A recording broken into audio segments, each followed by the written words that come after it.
Okay, so on to part 2 of tonight's special double feature. I first met Melanie Trecek-King only about a month ago. No, it seems like a lifetime.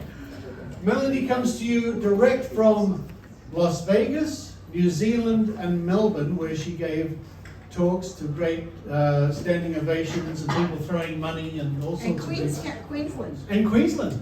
Goodness me, I'm missing out on They one. threw Queensland? They threw Queensland at her, that's right. A well-travelled lady indeed, and I'm sure you'll be very interested in what she has to say tonight. Where's Tim Mendon? That's the other ambulance for Tim. That's what you get when you have skeptics in the pub in the middle of the city. Thinking is power, and Melanie is a lady who truly believes in the power of thought and critical thinking. And you'll find out more with Melanie Trecek-King. I'm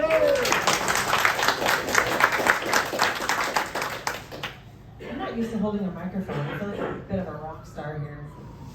Sing. Okay, sing. Oh, no, you don't need to She do can that. sing, she can sing. So, in 1954, a woman outside of Chicago who fashioned herself as a bit of a psychic. So she had automatic handwriting. She would receive messages and write those messages. In April of that year, she woke to a message. And she started to write the message. She would later say that the words weren't hers and the handwriting wasn't hers. But she was getting a message from Sananda, from the planet Clarion. Now, Sananda was Jesus, but now living on the planet Clarion, and he and the Guardians, as they called themselves, told Dorothy to gather the fellow seekers and hear their messages. So she did, and over the next few months, she received these messages and passed them along to this growing small group of seekers. And in one particular message in July, they told her to take the seekers out to the local Air Force base, where they would meet the Sananda and some of the seekers, Guardians, sorry. So they went out, and on the highway in the middle of nowhere, nobody showed. There was literally nothing there, except for some guy they saw walking along the side of the road. He was probably a homeless man. He didn't ask, though, for anything. He didn't talk to them. Later, Dorothy received a message that actually had been Sananda, and was just testing them. So the messages persisted, and then in August of that year, she received a message that the world was going to end in December 21st, and in a global flood. So the world was going to be destroyed, and the Guardians would come in their flying saucer to save the seekers. Okay, so this got written up in the local newspaper, and a psychologist, Leon Festinger, saw this in his local newspaper one morning while drinking his coffee and thought, I wonder what will happen on December 22nd when the world didn't end. So he had his fellow psychologists, a lot of graduate students, infiltrate their group to follow them over the next few months and see what would happen. So I'm going to come back to this story to see what happened, but let's take a bit of a detour. So when I teach critical thinking, one of the most important things to talk about is how we come to our beliefs and questioning how we come to those beliefs. So first, let's define beliefs. A belief is something that you think is true. It doesn't matter if it is true. It just matters that you accept it as true. There's different kinds of beliefs. But we come to our beliefs in a variety of ways. And I've summarized them broadly here as two. One of them is our personal experiences. So our experiences inform us about the world, and obviously they're not worthless or we would be dead. But there are limitations to our personal beliefs. For example, when I teach critical thinking, this right here is, I think, the biggest hurdle. Because a lot of students, a lot of people have been told to trust their personal experiences as the most reliable way of knowing. In the United States, Missouri is even known as the show me state. Show me and I will believe. actually, often we believe what we see what we believe, not the converse. So, for example, I will tell my students about the time I saw a ghost. So if you haven't heard my ghost story, you're gonna have to sit through it again if you've heard it. So when I was a kid, I must have been about 5 or 6. My grandma was staying over from another state. She was sleeping in the bed next to me. And I woke up to a fingernail being drug up my left arm, actually. And to this day, I won't sleep with my arms outside of my covers. I opened my eyes and I saw this old woman, and she had long, straggly white hair. And I was terrified. I tried to yell at my grandma to wake me up, to save me from what was happening. And I couldn't scream. The woman covered my mouth with her hand. I can feel her cold hand on my mouth. And then when I tried to yell louder, she put her other hand on my chest. And again, I can feel it still. Like, it was terrifying. I'm sure many of you as skeptics know what that is. It's sleep paralysis. So that is the in-between state, when we don't want to act out what's happening in our dreams, because we do things in our dreams that wouldn't be safe. So our brain is awake, but our neurons are turned off. But the problem is, our brain doesn't know what's happening, and so it tries to explain what's happening. And it uses what it knows to help us do that. If what you know is ghosts, or demons, or alien abductors, or mass murderers, that's what your brain jumps to. In my case, and I kid you not, it was the witch from Snow White and the Seven Dwarfs. She's scary. She was terrifying. Oh, yeah. Right? She was terrifying. So today, if I didn't know better, I might still tell you ghosts are real because I saw one. I know UFOs are real because I saw one. I know homeopathy works because I tried it and it works. I know psychics are real because I've been to one, and how else could they have known? Right? Our personal experiences have limitations, and it can be really disconcerting to face that. Right? So, we come to our beliefs through our experiences, but we as critical thinkers need to know that there's limitations for that. The other thing is that it comes from the people around us, received wisdom, people we trust, parents, clergy, teachers, news sources, tribes. In the way back when days, we had to trust the people around us. They were literally our life or death. Today, our tribes don't look like that.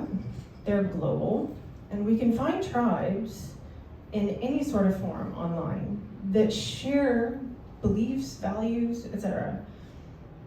So when we receive this wisdom from people that we trust, we accept it. So all of these fall under a blanket of what I call trust. We trust these experiences. When I teach critical thinking and science, I don't have to start. When I used to teach science, day 1, scientific method. Day 2 and the rest of the semester, everything we know from science. What I found is, if you don't teach students why they should question their personal experiences and the things that they've heard, then why do we need science?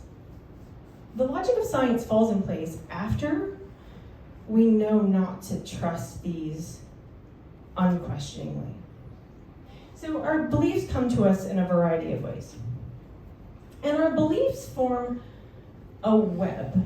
If you think of all of the beliefs in your head, like this very simplified web, where at the very middle, there's the core beliefs, and they work out from there. So the stuff in the middle is the stuff that you hold really tightly to you, to your identity, to your social identity. This is the stuff that, when threatened, threatens you. But notice how it's all connected at various nodes. You can't go in and pull this one out because it's connected to everything else. Our brain prefers connections that are inaccurate to accurate, but with gaps in it. So when we're talking to others, and even to ourselves, when we're thinking about these beliefs, we need to realize that they form a more coherent worldview, but that doesn't mean that those beliefs are necessarily accurate. And none of our beliefs are the same. I broadly, for the purposes of teaching this to students, categorize beliefs as those that can be proven wrong and those that can't. This is an important but really challenging concept I found for students. The essence is, if you can prove it wrong with evidence, then it is falsifiable.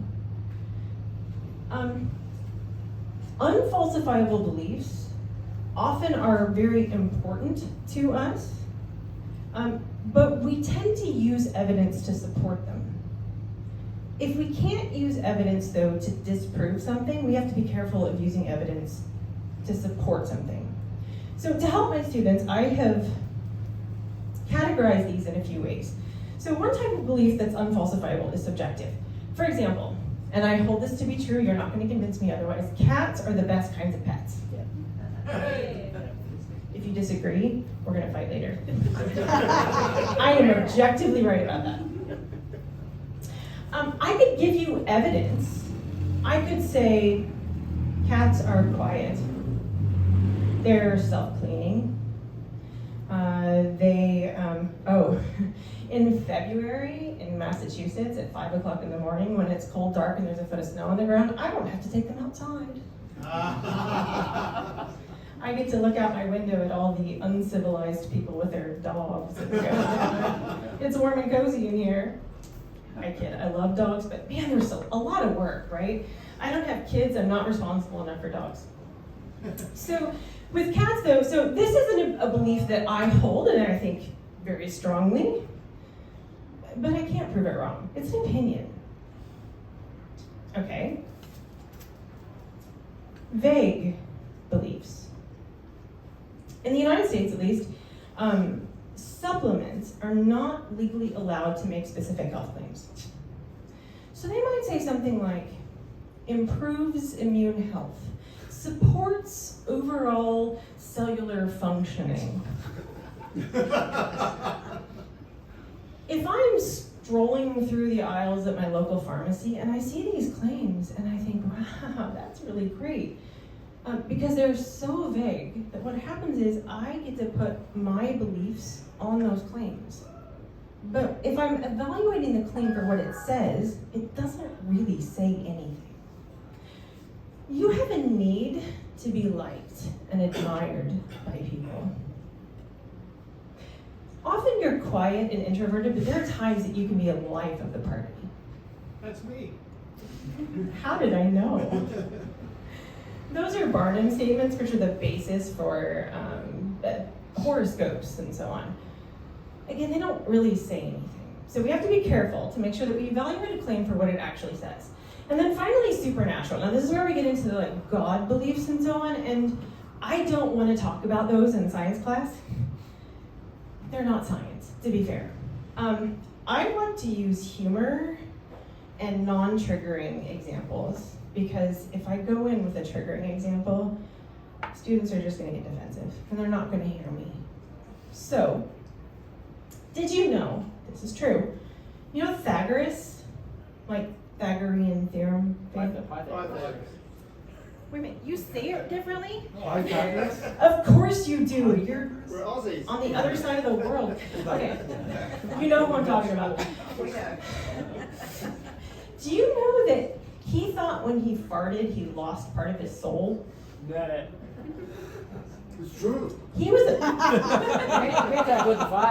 he was afraid to eat beans because he didn't want to lose his soul. Look, farts are funny. I hold that everyone thinks farts are funny, so I will lead with a fart joke.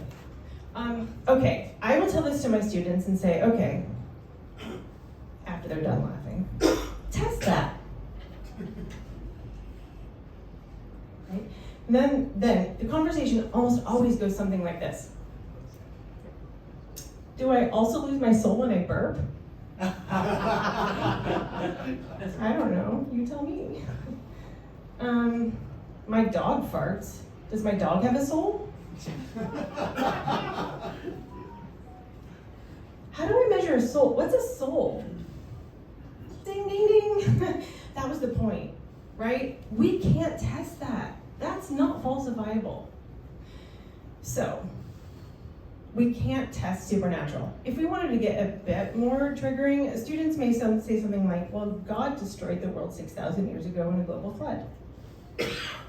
We can test a global flood 6,000 years ago. We can look through the evidence and see if there is evidence for a global flood. Even if we had that evidence, which we don't, if we had that evidence, we could not falsify God as a claim. Right? So, let's remove supernatural explanations. My point in doing this with students is literally to have them separate these beliefs in their heads. These kinds of things are evidence-based. These aren't. These could be true. They might be very important to you. But they're not evidence-based because we can't use evidence to test them. Some of the beliefs that we hold most strongly are these over here, the unfalsifiable ones. And in particular, the subjective ones. If there's one that is falsifiable that we really, really, really want to protect, we just keep making excuses. We move the goalpost. Conspiracy theorists are masters of this. They'll just keep moving the goalpost to protect it from evidence until the conspiracy, by definition, is immune to evidence. So, separate these in your head. Which one is it? Just know that this is an unfalsifiable belief, so I shouldn't use evidence for it.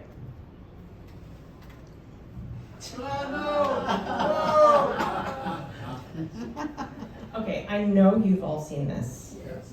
Who sees this dress as blue and black? What? Who sees it as, is it gold and white? White gold. White and gold. No We have way! lots of Look at all talks those about this. people. No way. Really, most of you see it as white and gold. White gold. It's an Aussie thing. It's because they're in Aussie. In a fantasy world. It's blue and black. White gold. Where's the black?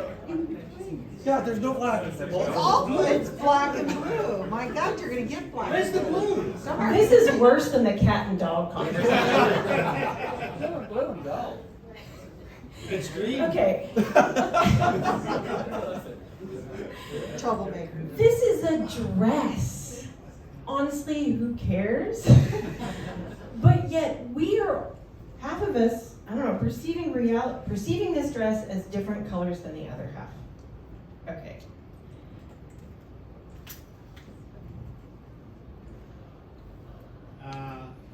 There is a reality out there. There is an objective reality outside of our heads. Unfortunately, we don't have access to it. Our perceptions are a subjective interpretation of whatever that reality is. If our goal is to know what reality is, it behooves us to listen to people around us who have different perspectives. They provide us with different testable hypotheses for which to try and find that reality. In this case, this person is partly right, partly wrong. Also over here, if we want to know the truth, we need to listen to each other. Now, back to here. This is a dress with colors. Imagine this with ideological beliefs, political beliefs, religious beliefs. There's a concept in psychology known as naive realism, which is the idea that we think we directly perceive reality as it is. And the problem with that is that when I see this as blue and black, which it is actually, technically the dress is blue and black, the original dress, you are wrong. Thank you. When I see it that way, I am not open to anybody else who has a different belief than I do. I'm gonna then go to this person and say, here is why you are wrong. When they don't listen to my facts, I'm gonna think they're stupid. So let me explain this again. And then when that doesn't work, maybe they're evil. Maybe that's why they differ. Seriously, imagine this with political differences. That is literally what we do. When we forget to think that they literally might be perceiving reality differently than we do. They're not evil, they're not stupid. They have a different reality. We all want to convince the person around us why they're different, why they're wrong. But a more productive approach would be, wow, you see that differently? That's interesting. I wonder why. Let's talk about this. Being curious and humble and skeptical and open.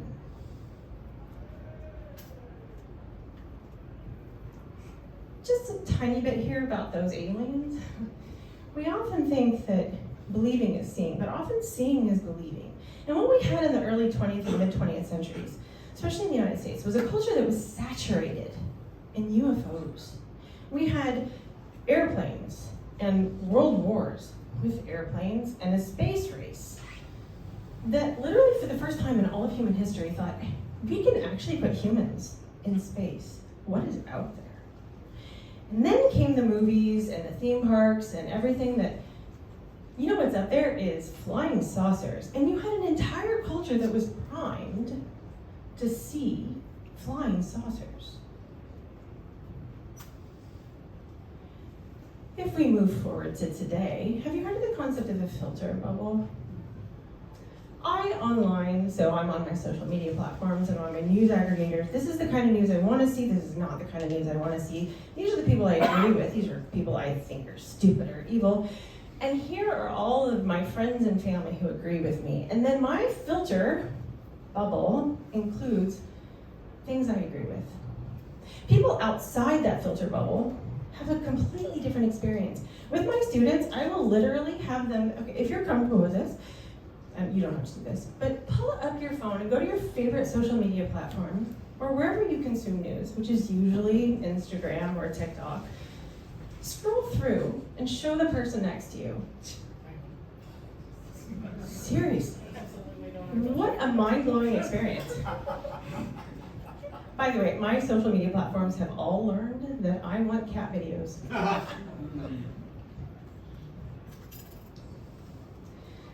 Now this is from the United States, but take a moment.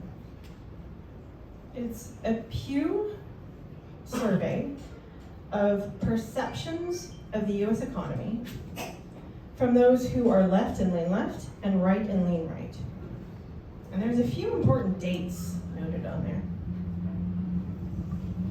What happened here? 9/11. So right here at 2000. Bush. Oh. Ah, interesting. So the first thing here was the election, and then shortly after 9/11. And what do we have here? Another election. Another election. What do we have here? Another election. Literally overnight, Republicans went from the economy is awesome to the economy sucks, or vice versa. Now the economy doesn't change like that overnight, but our perception of the economy can change overnight, depending on our tribe and who we agree with. Now I showed you, for example, the dress. There are studies on perception that show, have you ever watched a sport, a game, sporting mats? Sporty thing. I don't know, sports. With someone who's rooting for a different team.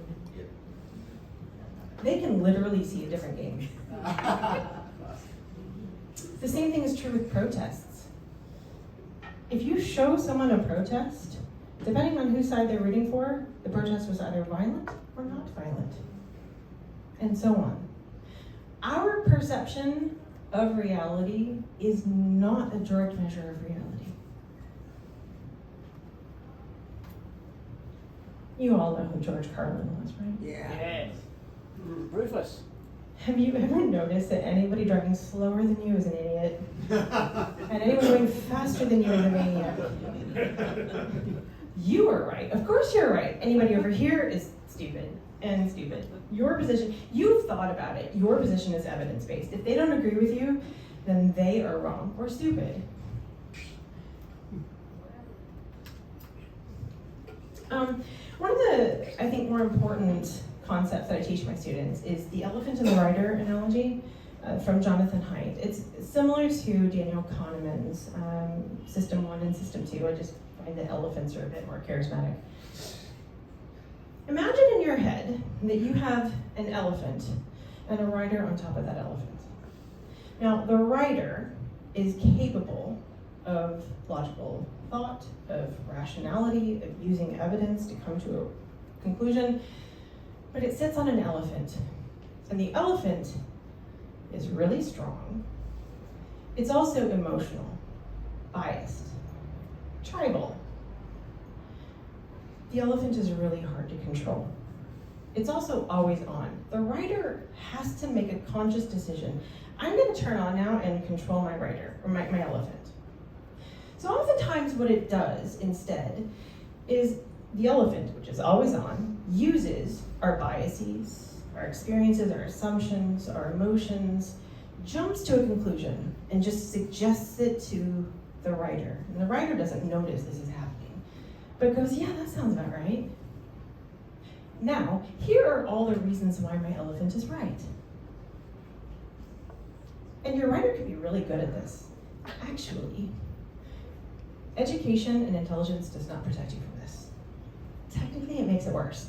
Because the smarter you are and the more educated you are, the better you are at finding reasons to justify an illogical, emotional conclusion. Okay, that doesn't scare you, it should. For example, I like cake. Actually, I really like frosting. Cake is the vehicle for frosting.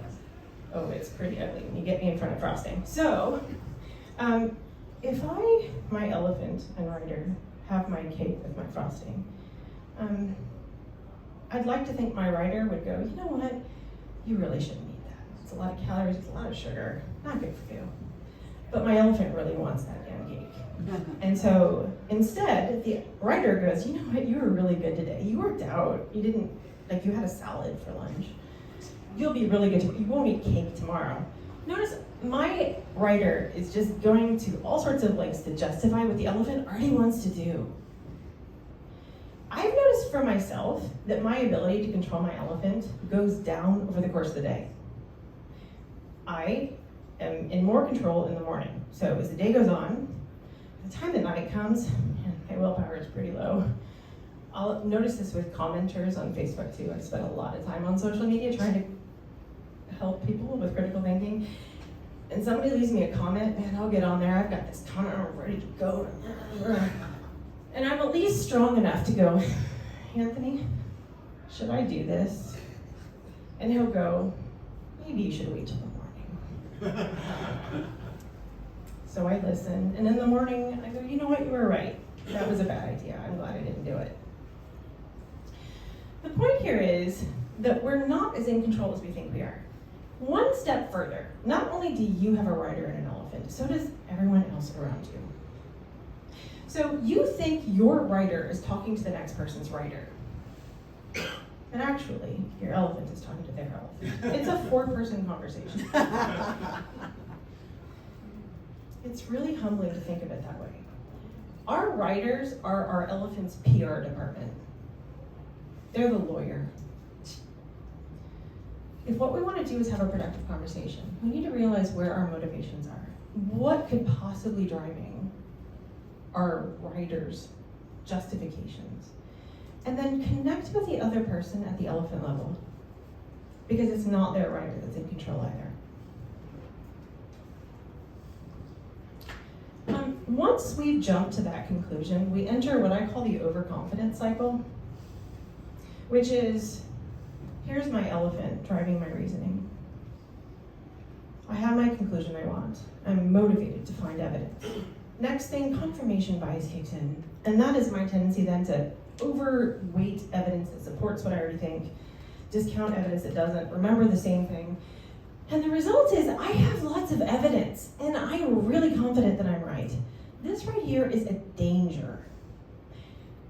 Daniel Kahneman was once asked, if you had a magic wand that could remove one bias, what would it be? And he said, overconfidence. You can't talk to someone who's overconfident. You won't change your mind if you are absolutely convinced you're right. Overconfidence is the warning. Never get to that 100% confidence. Because we think our writer is doing this. We think we're following evidence, using reasoning and logic to a conclusion. But our writer has jumped to our elephant has jumped to a conclusion.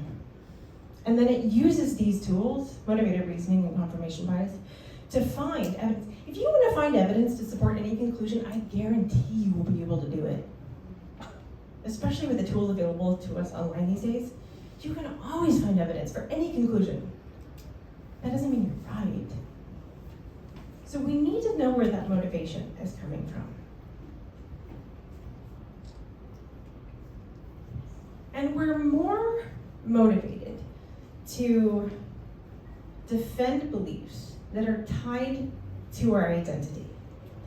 The part of your brain that is activated when there is a physical threat is the same part of the brain that's activated when there is a perceived threat to these core beliefs, that center of the web. And one step further, when we attach those beliefs to a tribe, and there's an us and a them. Brooke Harrington, who is a social psychologist, once said, and I'm paraphrasing here, if there is an E equals MC squared for social psychology, is that social death is worse than physical death. Think about that for a second.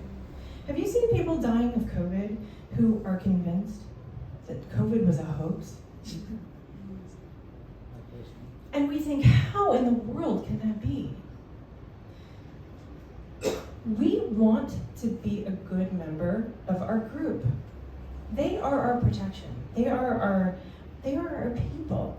Have you ever noticed that it's more difficult to disagree with people who are in your group than it is to disagree with people who aren't? It is really hard to point out to your fellow tribal members, actually, I'm not quite sure I agree with you on this one. Because you risk losing your social standing in that group. And we elevate people in our tribe that are the best writers for making strong defenses for what our elephants collectively want to believe. So we have to be careful. I'd like to tell you to be courageous on this one, but I will admit to being just as terrified as anyone else. It is really hard to disagree with our tribe. By the way, I do a lot of this kind of communication on social media, and one of the beliefs that I'm consistently just astounded is so important to people is the belief in the full moon effect. Do you know what I'm talking about? The idea that when the moon is full, that there's more hospital admissions, or students act a bit crazier, or there's more crimes committed. That has been studied for decades. Like, it's an interesting hypothesis, but there are meta-analyses, including one in Skeptical Inquirer like 20 years ago. It has been put to bed. And yet, when I post about this, people rampage and their elephants just go wild and they go, well, how would, you're obviously not a teacher. Or, like, seriously, they will come at your personal experiences and here's all the reasons why. We just have to be really careful about this overconfidence and attaching these beliefs to how we see ourselves. All right, remember our story? Yeah. So, they were told to prepare for December 21st, but they were told that the aliens could come for them at any time, so they should be ready. And to be ready, they were told, for example, they needed to prepare their sacred books, which are Dorothy's writings, so they had those ready to go. They had to remove all metal, because apparently metal would react with the flying saucer electromagnetic spectrum or something. So they removed zippers and like fillings and the whole thing. Let me get this date right, December 17th, they got a phone call from Captain Video from outer space, who said the aliens were coming that afternoon. So they grabbed all their stuff and they got ready and they went out to the backyard and no aliens. Turns out they hadn't noticed that that was apparently a popular television show at the time, and they were being crank called by a radio station.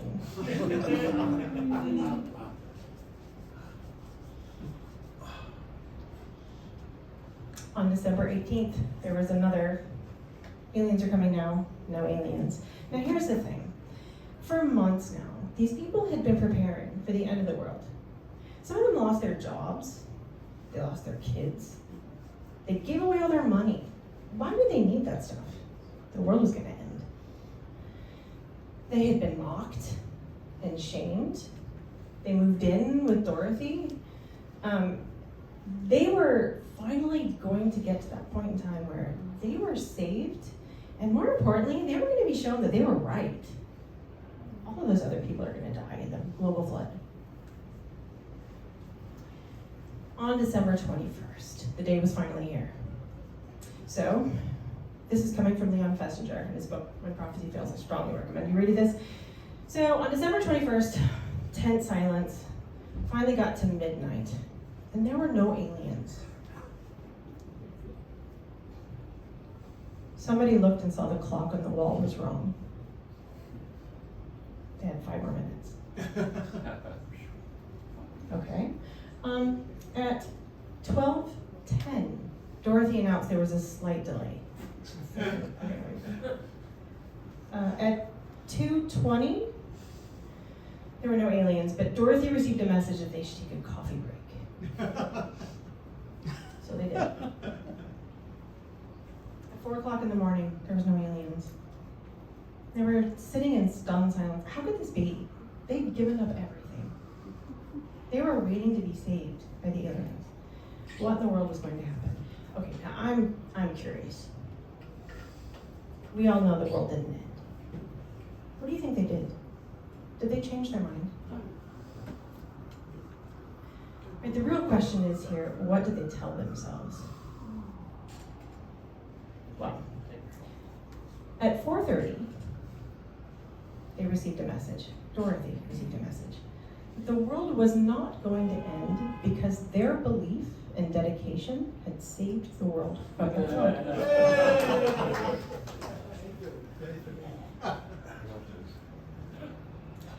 Wow. So at this point, actually, and moving forward, they became more convinced that they were right. And it's at this point they actually started to proselytize. I mean, before they were a bit more quiet about it, but now, I mean, they could save the world. So now they were out on a mission. Now, this is coming from Charles Laad, who is a professor who had lost his kids and his home and his job, I believe. I've had to go a long way. I've given up just about everything. I've cut every tie, I've burned every bridge, I've turned my back on the world. I can't afford to doubt. I have to believe. There isn't any other truth.